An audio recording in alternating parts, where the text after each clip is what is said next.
ముహూర్త బలం బాగోలేదనిపిస్తోంది. ఏ క్షణాన బనకచెర్ల ప్రాజెక్టుపై చంద్రబాబు ప్రకటన చేశారో ఆ రోజు నుంచి గర్భస్థ బాలారిష్టాలు మొదలయ్యాయి.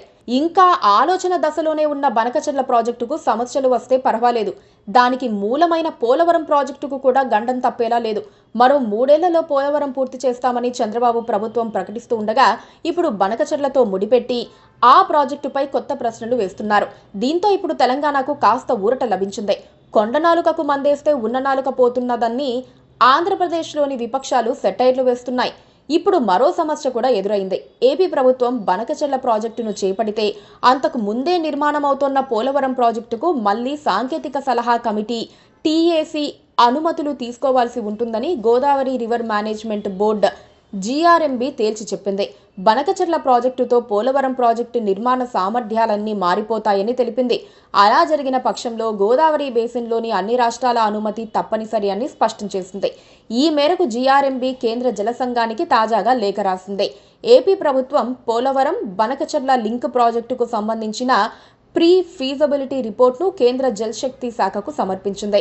ఈ నేపథ్యంలో ఆ ప్రాజెక్టుపై అభిప్రాయాలను తెలపాలని కేంద్రం సిడబ్ల్యూసి, ఎన్డబ్ల్యూడీఏతో పాటు కృష్ణా గోదావరి రివర్ బోర్డులకు అన్ని రాష్ట్రాలకు సూచించింది.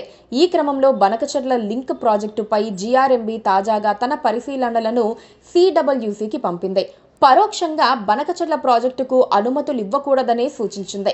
ఈ లింక్ ప్రాజెక్టు కోసం పోలవరం ప్రాజెక్టు నిర్మాణ స్వరూపాలు పూర్తిగా మారిపోతున్నాయని వెల్లడించింది.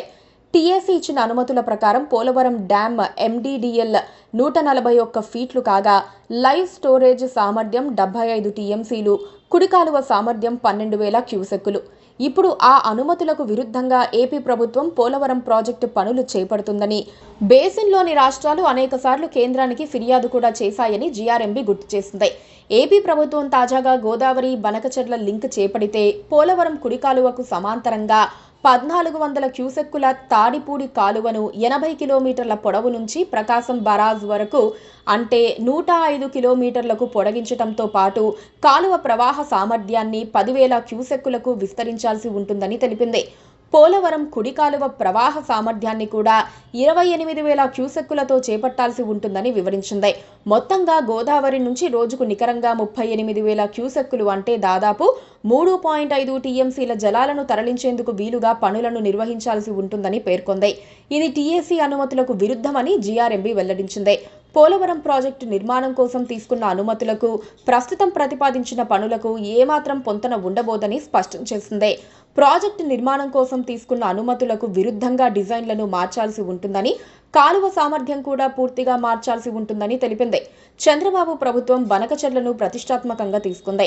తెలంగాణతో సామరస్యంగా పరిష్కరించుకునే పనిలో ఉన్నప్పటికీ వివాదం ముదురుతూనే ఉంది. 200 టీఎంసీల గోదావరి వరద జలాలను వాడుకుంటామని ఏపీ చెబుతున్నప్పటికీ ఆ మాట విశ్వసించేందుకు తెలంగాణ సిద్ధంగా లేదు. తమ హక్కులకు భంగం కలుగుతుందని తెలంగాణ భయపడుతోంది. అనేక రాష్ట్రాల్లో గత అనుభవాలు ఇందుకు నిదర్శనంగా నిలుస్తున్నాయి. ఇప్పుడు తెలంగాణ మరో వాదనను కూడా తెరపైకి తెచ్చింది.